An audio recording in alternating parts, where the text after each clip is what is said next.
Good morning दोस्तों, Mukund history के YouTube channel पर आप लोगों को स्वागत है। आज का हमारा टॉपिक है पाषाण काल। पाषाण काल से संबंधित यह हमारा तीसरा वीडियो है। आइए देखते हैं हम आज का अपना पहला प्रश्न। कहाँ से प्राप्त शुतुरमुर्ग के अंडे के छिलके पर मानव निर्मित चित्रांकन मिला है? बांदा, भीमबेटका, संगनकल्लू, पाटने। हमारा सही उत्तर है पाटने। भारत में उच्च पुरापाषाण काल के पुरातात्विक संदर्भ में शुतुरमुर्ग के अंडे सर्वप्रथम 1860 में यूपी के बांदा से प्राप्त हुए थे।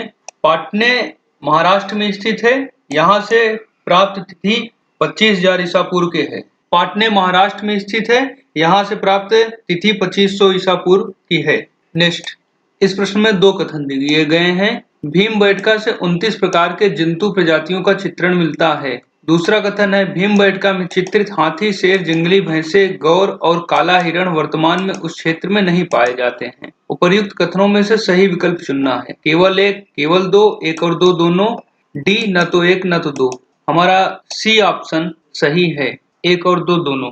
भीमबेटका के शिलाश्रयों को पहली बार 1957 में वीएस वाकड़कर द्वारा भोपाल से इटारसी की ट्रेन यात्रा के दौरान देखा गया था। इनके अतिरिक्त यहाँ के शैल चित्रों का अध्ययन 1974 में यशोधर महपाल और आर्विन न्यूमेयर ने 1983 में किया था। भीमबेटका से हमें 29 प्रकार की जंतु प्रजातियों का चित्रण मिलता है।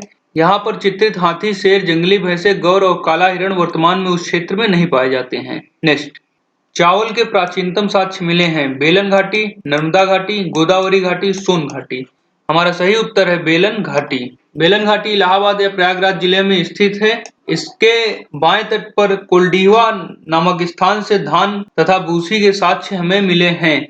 गोदावरी घाटी दक्षिण भारत की प्रमुख नदी है। महाराष्ट्र के नासिक से यह निकलती है। यह सबसे बड़ी प्रायद्वीपीय नदी है। सोन घाटी मध्य प्रदेश सीधी जिला में है। जीआर शर्मा और जेडी क्लार्क के नेतृत्व में बाघोर वन स्थल का उत्खनन किया गया था। नेक्स्ट, हड्डी से निर्मित आभूषण भारत में मध्य पाषाण काल के संदर्भ में कहां से प्राप्त हुए हैं?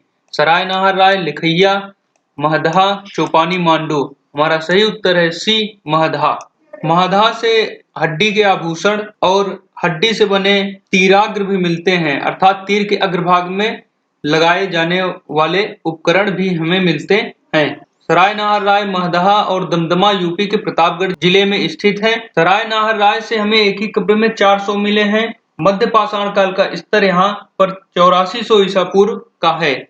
चौपानी मांडो बेलन घाटी में स्थित है। यहाँ से उच्च पुरापाषाण काल से नव पाषाण काल तक के उपकरण मिलते हैं। दमदमा सई नदी के किनारे है। यहाँ से सूक्ष्म पाषाण औजार, हड्डी के बने सामान, सिल, सिलबट्टा इत्यादि मिलता है। यहाँ एक ही कब्र में 3 कंकाल मिले हैं। नेक्स्ट, विंध्य क्षेत्र का वह शिलाश्रय जहाँ से सर्वाधिक मानव कंकाल मिले हैं।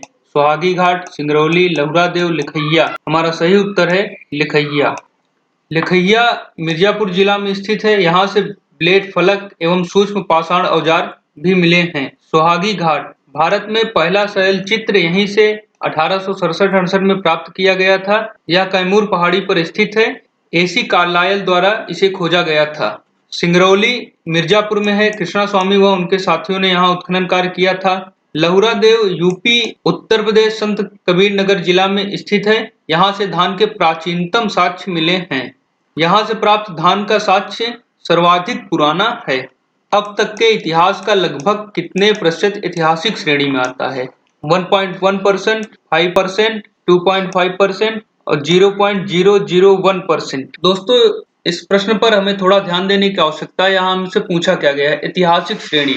ऐतिहासिक श्रेणी का अर्थ है जिस काल का साक्ष्य लिखित इतिहास से विदित होता है उसे हम ऐतिहासिक काल कहते हैं। भारतीय संदर्भ में ऐतिहासिक काल 600 ईसा पूर्व से प्रारंभ होता है, जिस कारण से अब तक के मानव के इतिहास में मात्र 0.001% ही ऐतिहासिक श्रेणी में आता है। नेक्स्ट, गंगा नदी के मैदान में मानव सभ्यता का सर्वाधिक पुरातन अवशेष कहाँ से मिला है? सोनभद्र, कालपी, सिंगरौली बेसिन, बेलन घाटी। गंगा नदी के मैदान में मानव सभ्यता अर्थात मानव बस्ती का साक्ष्य कालपी से मिलता है। कालपी उत्तर प्रदेश के जालौन जिला में स्थित है। यह यमुना के दक्षिणी किनारे पर है। यहाँ से 20 मीटर मोटे पहाड़ी नुमा निक्षेप के अंदर मानव सभ्यता के पुरातन अवशेष के साक्ष्य मिले हैं। कालपी का यह मध्य पुरापाषाण काल युगीन स्तर 45,000 ईसा पूर्व बतलाया गया है। नेक्स्ट, पुरातत्व में पौधों के परागों और बीजाणुओं के अध्ययन को कहते हैं न्यूमिस्मेटिक्स, एपिग्राफी, पैलिनोलॉजी, एथनोग्राफी। पुरातत्व में पुरातत्ववेत्ता कभी-कभी पुरास्थल से पराग कणों को भी एकत्रित करते हैं। पराग कण एकत्रित करने पर हमें उस काल के पौधों की जानकारी मिल जाती है और पौधों से हमें उस काल के जानवर और वातावरण की जानकारी भी प्राप्त हो जाती है। पौधों के परागों और बीजाणुओं के अध्ययन को पैलिनोलॉजी कहा जाता है। न्यूमिस्मेटिक्स सिक्कों के अध्ययन को कहा जाता है। एपिग्राफी शिलालेखों के अध्ययन को कहा जाता है और एथनोग्राफी विभिन्न जातियों और संस्कृतियों का वैज्ञानिक वर्णन एथनोग्राफी कहलाता है या नृजाति वर्णन भी बोलते हैं। नेक्स्ट, किस पुरा स्थल से पूरा अस्मीकृत मानव शिशु कपाल प्राप्त हुआ है? भीमबेटका, दमदमा, हथनोरा, ओदे। हमारा सही उत्तर है ओदे। हथनोरा होशंगाबाद मध्य प्रदेश में नर्मदा नदी के तट पर है। हथनोरा होशंगाबाद मध्य प्रदेश नर्मदा घाटी पर स्थित है। यहाँ से आदिमानव का साक्ष्य मिला है जिसे अरुण सोनकिया ने प्राप्त किया था। दमदमा प्रतापगढ़ में है। भीमबेटका भी मध्य प्रदेश में है। नेक्स्ट दोस्तों, यहाँ दो कथन दिए गए हैं। पहला, बस्ती के ढांचे से एवं शव संस्कार से पता चला कि ताम्रपाषाण काल में असमानता थी। दूसरा, ताम्रपाषाण कालीन मानव संस्कृति के लोग लिखने की कला नहीं जानते थे। ताम्रपाषाण काल के अध्ययन में हमें पता चलता है कि सरदार की बस्ती केंद्र में थी और वह आयताकार में थी, जबकि किनारों पर बस्तियां हमें गोल आकार में मिलती हैं, जिससे हमें उस काल के असमानता के विषय में जानकारी मिलती है। ताम्रपाषाण काल में हमें किसी भी प्रकार की लिखित जानकारी नहीं मिलती, अतः हम कहते हैं कि ताम्रपाषाण कालीन संस्कृति के लोग लिखने की कला नहीं जानते थे।